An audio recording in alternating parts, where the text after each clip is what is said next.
옛 미래통합당과 국민의힘 유상범 의원이 지난해 2월과 5월 공수처법이 위헌이라며 헌법 소원 심판을 청구했었죠.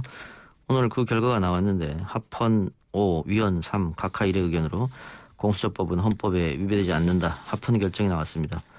헌법 소원 심판을 청구했던 당사자는 현재 이 결정을 어떻게 받아들이고 있을지 직접 이야기 들어봅니다. 국민의힘 유상범 의원 연결하겠습니다. 의원님 나와 계십니까? 네, 안녕하세요. 유상범입니다. 네, 안녕하십니까. 오늘 헌재 대심 판정에 직접 나가셨다고요? 예. 직접 출정을 했습니다. 예, 다 들으셨을 텐데, 예, 어떻게 받아들이십니까? 이 중요한 사건을 1년을 이제 끌면서 그 사이에 공개 변론 한 번 안 했다는 것에 대해서는 심히 유감이 아닐 수 없고요. 예. 그리고 오늘 그 선고된 그 합헌 의견에서 보면 예. 논리적으로 도저히 이해가 가지 않는 그런 내용을 가지고 합헌을 선고해서 예. 저희 입장에서는 도저히 받아들일 수는 없습니다. 예. 다만 헌재가 결국 최종 판결을 하는 그 기관이기 때문에 예. 그 결정에 따라서 뭐 진행은 될 것으로 예상이 되고요. 예. 앞으로 뭐 구체적 사건이 진행되면 또다시 그 공수처법의 위헌성은 계속 논란이 될 것으로 예상을 하고 있습니다. 그러면 헌재가 정치적으로 결정을 내렸다. 혹시 이렇게 판단하십니까? 예, 저는 그렇게 생각합니다. 왜 그 사이에 예. 공수처가 발족하기 전까지 충분한 시간이 있었음에도 불구하고 예. 어떠한 노력도 기울이지 않다가 공수처장이 임명되고 이제 공수처가 발족되는 상황에 이르러서야 예.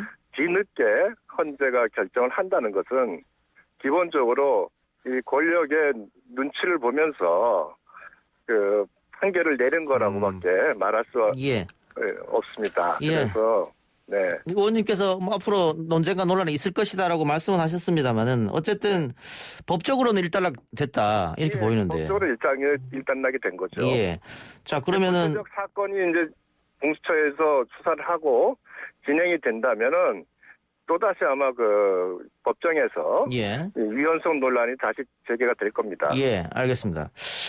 자, 오늘 김진욱 공수처장이 판사 출신 여운국 변호사를 공수처 차장에 단수로 제청했습니다. 일단 예. 국민의힘에서는 여운국 변호사 어떻게 보고 계십니까?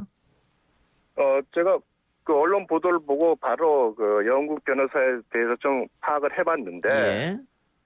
기본적으로 뭐 특별한 정치색을 갖고 있거나 그러지는 않은 분으로 드러나고 있습니다. 예. 다만 그 판사 시절에 김명수 현 대법원장의 측근으로 분류가 돼 있다고 이제 평을 받고 있고, 예. 또한 요번에 그 변협 부회장으로 있으면서 이찬희 변협 회장의 추천도 영향력을 좀 미쳤을 거로 예상이 되는데, 예. 그 이찬희 회장이 공수처장 후보 선정 과정에서 극히 예외적으로 어떤 현 정권 측의 입장을 반영하는 그 모습을 보여서 정치적 중립성 논란이 휩싸인 적이 있습니다. 예. 그래서 그런 측면에서 볼 때 이번에 과연 그 중요한 그 정치적 중립성, 독립성 부분에 대해서 의지가 있는 분인지 거기에 대해서는 좀 의구심을 품지 않을 수 없고요. 또 걱정되는 거는 이것보다 더 큰 걱정이 있습니다. 예. 처장, 차장이 이제 수사를 전혀 모르는 판사 출신으로만 보임이 되면 예. 그 아래 검사들이 수사를 하는 과정을 예. 제대로 통제를 할 수가 없습니다. 예. 그런 경험이 굉장히 중요한 부분인데 예. 그렇게 됐을 때 수사처 검사들이나 수사관들이 어떤 그 의도적인 그 수사나 이런 것을 막지 못하면은 공수처가 정말로 그 운영이 정치적으로 편향된 모습을 보일 가능성이 높아졌다는 측면에서 공수처 검사나 수사관 선발에 있어서 더 엄중하게 진행이 돼야 되겠다 이런 생각을 좀 하게 됩니다. 그러면은 뭐 지금 제청된 여운국 변호사는 중립성이나 공정성보다는 이 수사 경험이 없는 게 조금 더 마음에 걸린다 이런 말씀으로 제가 이해하면 될까요? 예, 그 뭐 구체적으로 드러난 게 없으니 제가 거기에 대해서 뭐 문제를 제기할 수는 없지만 그거보다 더 중요한 게 판사 생활만 하는 것으로 인해서 수사의 그 과정을 전혀 이해 못할 텐데 거기서 어떻게 이제 리더십을 발휘해서 그런 논란을 없앨 수 있는지 이게 걱정이 좀 예. 많이 되고 있습니다. 자, 인사위원회를 두고 이제 검사 임명에 나설 텐데요. 공수처 검사. 네네. 지금 인사위원회가 총 7명으로 구성되어 있는데 그중에 야당 추천 2명이 있습니다. 네, 있습니다. 이게 만일 야당에서 이게 인사위원회에 사람을 보내지 않는다거나 비협조하면 또 시간이 굉장히 딜레이 될 텐데 지금 국민의힘은 어떤 스탠스를 가지고 계십니까? 지금 그 부분 인사위원회에 대해서는 아직 특별하게 논의된 게 없어서 예. 지금 단계에서 말씀드릴 수는 없고요. 예.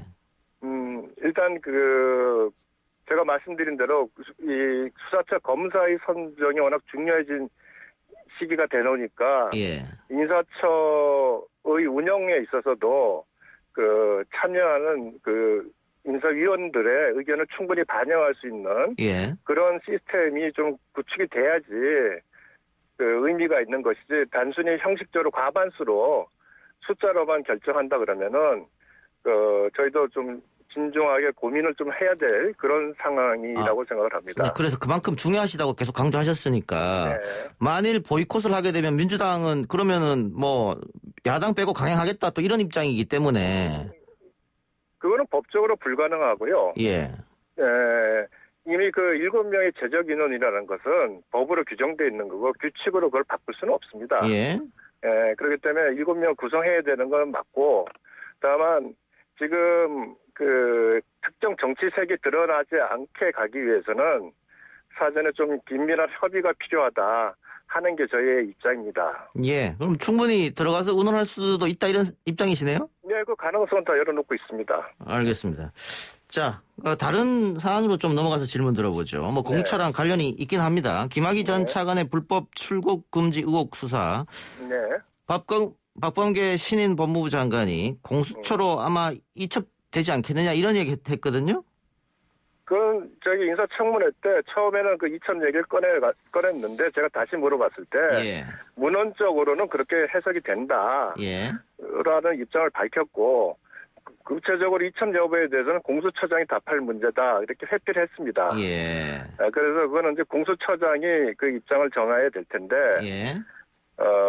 지난번 인사청문회에서 적어도 조직이 구성되는 데만 한 2달 정도 걸린다. 그렇게 얘기했죠. 관련 규정을 또 정리하는 것도 중요하고 또 이첩의 방안에 대해서도 여러 가지 이제 세밀한 기준을 정하기로 그때도 약속을 했습니다. 예. 그러니까 그런 과정을 겪고 나서 이첩을 한다는 요구할까 이렇게 예상은 하고 있습니다. 지금 오늘 예. 특별한 의견은 거기에 대해서는 특별히 의견을 밝히지는 않은 것 같은데요. 공수처장이 조금 더 분석이 필요하다 이런 입장을 냈는데. 예, 아마 그 분석이 필요하다는 입장은 제가 방금 말씀드린 대로 오늘 헌법재판소에서도 그 얘기가 나왔습니다. 이첩에 있어서 구체적 기준이 없다.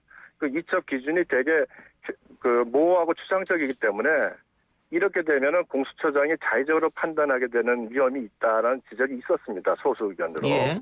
그거는 제가 인사청문회 때도 지적을 했었던 거고요. 근데 공수처장이 조금 더 분석이 필요하다는 것은 어떻게 보면 원론적 입장일 수도 있는 것 같고요. 네, 그럴 수도 있지만 결국 이첩에 대한 구체적인 어떤 기준을 제대로 만들어야지만 사후에 우리 부패 수사력의 저하나 공백을 발생하지 않기 때문에 그 부분은 좀 미리 정비를 해놓고 공수처가 발족해야 될 것으로 생각을 합니다. 국민의힘에서는 일단은 공수처로 이관하는 것은 불가하다 이런 입장이시죠? 지금 단계에서 이관한다면은 공수처장 사장 둘이서 수사합니까? 아니, 지금은 당연히 안 되겠고 예. 2달 걸린다고 했으니까. 예, 근데 그러나 지금 법상 나중에 공수처장이 이첩을 요구하면 검찰에서는 거부할 수 없으니까요, 법상. 예. 그럼 이첩을 해줘야 되겠죠. 그러니까 예. 예, 근데 그래서 지금 이첩 기준을 잘 만드는 것이 굉장히 중요하고, 앞으로 그 부분에 대해서 검찰, 경찰도 필요하면은 국회에서도 같이 논의가 좀 필요하다고 생각합니다. 근데 어제 저희가 박주민 의원과 인터뷰했는데 네. 그 검사 관련 사건은 공수처로 이첩한다고 명시돼 있기 때문에 25조 2항에 돼 있죠. 예, 이게 그렇게 불가한 건 아니다 이런 입장이더라고요. 그거는 이첩해야 되는 거니까 이첩을 하는데 문제는 이첩을 해서 바로 수사를 착수함으로써 그 사이에 수사의 공백이 없어야 되는 것이 가장 중요한 부분 아니겠습니까? 예. 근데 그 공백을 놔둔다고 한다면 결국은 그 현재 검찰에서 하는 수사를 못하게 하겠다는 얘기랑 같은 얘기죠. 수사 방해를 하겠다고 말하는 겁니다. 압력일 수도 있고. 예, 그 압력이고요. 알겠습니다. 예. 그 국민의힘에서 계속적으로 정치적 중립성에 대한 우려를 제기했지 않습니까? 공수처에 대해서. 그렇습니다. 그래서 그런지 전문가 의견을 듣는 뭐 사건평가위원회 외부 견제 장치 일환으로 뭐 이것을 검토 중이다 이런 얘기도 했었는데 이 부분을 만일 도입하게 되면 국민의힘에서 우려하는 중립성에 대한 문제는 약간 덜 수 있지 않을까요? 일단 그 부분은 그 구성원을 어떻게 하느냐가 아하. 제일 중요한 거죠. 일단. 예. 그게 부분이고 그다음에 거기에 대해서 우리 법 체계상 그 위원회에다가 사실 그 결정권을 줄 수는 없습니다. 그렇겠죠 아무래도. 그건 거기는 의견을 줄 수밖에 없고. 예, 참고 의견을 듣는 거죠. 수사심의위원회 같은 형태로 갈 텐데 아마 지금 현재 공수처장의 입장은 그와 같은 어떤 의견이 들어왔을 때 아마 가능한 그 의견을 따르겠다 그런 입장을 가지고 아마 그 제도를 도입하려고 하는 것 같습니다. 알겠습니다. 예, 의원님 시간이 없어서 좀 빨리 진행하겠습니다. 네. 국민의힘 조수진 의원의 막말 파동이 정치권에 큰 파장을 일으키고 있다. 지금 이렇게 여론이 좋지 않은 상황인데 이 논란 어떻게 보겠습니까? 국민의힘에도 약간 부담될 수 있을 것 같은데요. 이건 예상된 질문이 아닌데요. 예, 좀 답해 주시죠. 예. 저도 지역에 와 있어서 그 논란은 어제 밤늦게 언론을 통해서만 이제 확인이 됐는데, 비유적 표현이기 때문에 직접적으로 당사자를 언급한 것도 아닌데, 지금 민주당에서 그동안 피해 호소인이 성희롱 호소인 이런 걸 하면서 워낙 궁지에 몰리다 보니까 약간의 오해의 소지가 있는 단어를 가지고 지나치게 공방을 하는 게 아닌가 하는 그 입장을 가지고 있습니다. 정치적으로 좀 오버하고 있다 민주당이 그렇게 보십니까? 저는 오버하고 있다고 봅니다. 알겠습니다. 받아들이기에 따라서는 부적절한 측면이 없다고는 할 수 없습니다만 그걸 가지고 과거의 자신들의 잘못을 사실은 바꾸려는 일종의 전략적 행동이라고 저는 그렇게 보고 있습니다. 하나만 더 여쭙고 마치겠습니다. 지금 민주당 내에서 사법농단에 관련된 법관들 탄핵 이야기가 나오고 있는데 물론 의청에서 하나로 의견이 모아진 건 아닙니다만은 그런 움직임에 대해서는 어떻게 평가하고 계십니까? 이제는 법원도 완전히 장악을 하려고 하는 모양이죠. 사법농단에 있어서 관련된 판사들이 다 무죄를 받았습니다. 재판을 받은 분들 상당수 무죄가 됐는데 그 법리적으로 과연 그것이 실제 문제가 있고 또 대법원에서 최종 확정이 돼서 이건 도저히 안 된다. 그런 판결들이 정말 자기 식구 감싸기라는 명확한 증거가 있다면 그 다음에 탄핵이 나오는 게 맞습니다. 근데 그런 것도 없이 갑자기 지금 재판을 받고 사법농단에 관련됐다고 하는 이런 부분 하나 가지고 탄핵을 한다면은 그건 사실상 민주당에서 사법부를 장악하겠다는 그 얘기랑 다름없다고 생각을 합니다. 너무 오버를 안 했으면 좋겠습니다. 만일 2월달 임시국회에서 이걸 통과시키려고 한다면 그러면 국민의힘은 당연히 협조하지 않겠네요. 그러면? 저는 그걸 받아들일 수 없습니다. 당의 입장을 대변할 수는 없습니다. 지금 현 시점에서 그렇게 가서는 안 됩니다. 알겠습니다. 의원님 오늘 인터뷰 고맙습니다. 네, 고맙습니다. 지금까지 국민의힘 유상범 의원이었습니다.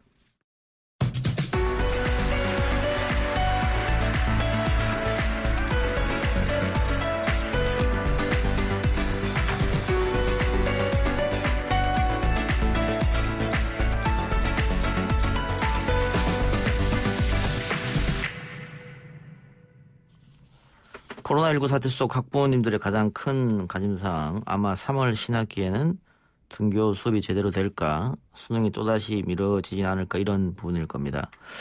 오늘 교육부에서 이런 궁금증을 풀어드리기 위해 운영 방안을 발표했는데요. 어떤 내용이 담겨 있는지 이야기 들어보겠습니다. 교육부 이상수 학교혁신지원실장 연결합니다. 실장님 안녕하십니까? 네, 안녕하세요. 이상수입니다.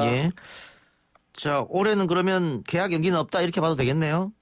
네, 그렇습니다. 지난해에는 저희들이 이제 예기치 못한 갑작스런 코로나19로 인해서 계약 연기가 불가피했지만 지난해 최초로 원격 수입도 도입하고 그런 경험을 토대로 올해는 원격 수업과 등교 수업을 병행하는 그 과정을 통해서 계약 연기 없이 정상적인 학사 운영이 이루어질 수 있도록 할 예정입니다.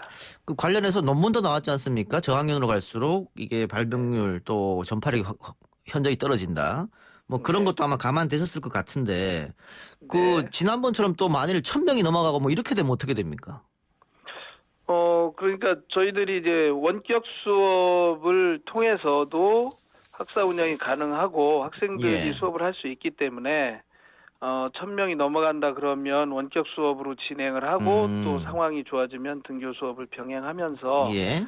지난해보다는 원격 수업과 등교 수업이 좀 더 조화롭게 이루어질 수 있도록 하는 다양한 방안을 마련을 해서 오늘 발표를 했습니다. 그럼 기본적으로 사회적 거리두기 2단계까지는 등교 수업을 한다. 기본 전제는 이거겠네요. 그게 이제 단계별로 학교의 밀집도가 조정이 되는데요. 예. 초등 1, 2학년하고 유치원생들, 유아의 경우는 2단계까지 밀집도의 대상에서 제외를 함으로써 학교에서 매일 등교를 선택해서 결정할 수 있도록 그렇게 조치했습니다. 예, 알겠습니다. 자, 그런데 학부모님들은 여전히 좀 불안감이 없지 않아 있을 겁니다. 네. 예, 그 학교 나름대로의 또 방역을 하겠습니다만 교육부에서도 또 신경 쓰는 부분이 있을 것 같습니다. 네네. 원래 저희들이 등교를 좀 확대한 것은 여러 가지로 이제 사회적 요구도 있고 부모님들의 돌봄 문제라든가 등을 감안을 해서 확대를 하도록 했고요. 그리고 등교 수업이 그래도 학생들의 정서적인 문제라든가 학습의 질 측면에서 또 필요한 부분이 있기 때문입니다. 그러나 이러한 등교의 확대는 철저한 방역을 전제로 해서 이루어졌다 이렇게 말씀드릴 수 있고요. 예. 지난해와 같이 학교에 충분한 방역 물품 제공을 함과 동시에 시도교육청과 교육부가 예산을 투입을 해서 학교의 방역 인력도 현재 지원하기로 그렇게 했고 지자체에도 협조 요청을 해놓은 상태입니다. 그래서 학교 방역은 지난해보다 훨씬 더 철저하게 이루어질 것으로 그렇게 기대하고 있습니다. 예. 그 교실 안에 학생들이 아무래도 다 등교를 하게 되면 저학년들이 네. 밀접적으로 붙어서 수업을 할 수밖에 없을 텐데 그 문제는 네. 어떻게 되는 겁니까? 그래서 이제 학교 안에 그 학생들이 1, 2학년 학생들이 등교를 하게 되면 전체 밀집도에서는 3, 4, 5, 6학년 초등학교 같은 경우는 그 단계별로 3분의 1 내지 3분의 2로 밀집도를 유지하도록 했고요. 예. 초등학교 1, 2학년 학생들이 많이 등교하기 때문에 과밀학급의 경우에는 오늘 이제 저희가 기간제 교사를 2,000명 정도 투입을 해서 별도의 밀집도 완화 조치를 취하도록 그렇게 했습니다. 그러니까 교사를 더 많이 투입하고 그 네. 빈 공간에서 학생들을 나눠서 수업할 수 있도록 이렇게 했단 말씀이죠? 네, 이제 밀집도가 높은 과밀학급의 경우는 학급 수를 늘리는 방법도 있고요. 예. 공간이 있는 경우는. 예. 네, 그렇지 않으면 학생들이 아무래도 그 기초학력이나든가 이런 개별 지도 같은 것이 많이 필요하기 때문에 일부 시간은 분반을 해서 수업도 가능하고 원격 수업 중에 기초학력이 부족한 학생은 등교하도록 해서 개별 지도를 해줄 수도 있고 그런 방안들을 좀 추진하고 있습니다. 예. 방금 원격 수업 말씀하셨는데 원격 수업을 하다 보니까 학교마다 또 각 가정마다 또 빈부차 이런 걸로 인해서 학력 격차가 좀 많이 생겼다. 네. 이런 지적을 하는 분들이 많으셨습니다. 이번에는 그런 걸 좀 보완하는 겁니까, 올해는? 네네. 지난해에도 이제 그 필요한 학생들의 경우는 기기도 보급하고 일부 통신비도 지원을 하고 그랬습니다. 그리고 격차가 이제 발생하게 되는 것은 다소 자기주도 학습 능력이 좀 부족하거나 이런 경우에 발생할 수 있는데 부모님들이 쌍방향 수업의 확대도 많이 요청하시고 그래서 올해 저희들이 공공 LMS 플랫폼이라고 EBS 온라인 클래스나 학습스터에 쌍방향 소통 수업을 함과 동시에 선생님들께서 다양한 피드백을 해줄 수 있도록 그렇게 함으로써 학생들의 수업이 좀 더 충실하게 이루어질 수 있는 그러한 조치를 취했습니다. 예. 그 최근에 그 뭐 대전, 속초, 광주 이렇게 네네. 비인가 학교에서 집단 감염이 속출했지 않습니까? 네. 그 비인가 학교는 교육부가 또 어떻게 실태 파악을 하고 방역 대책 어떻게 세울 것이냐 이런 것도 궁금한 분들 계실 것 같습니다.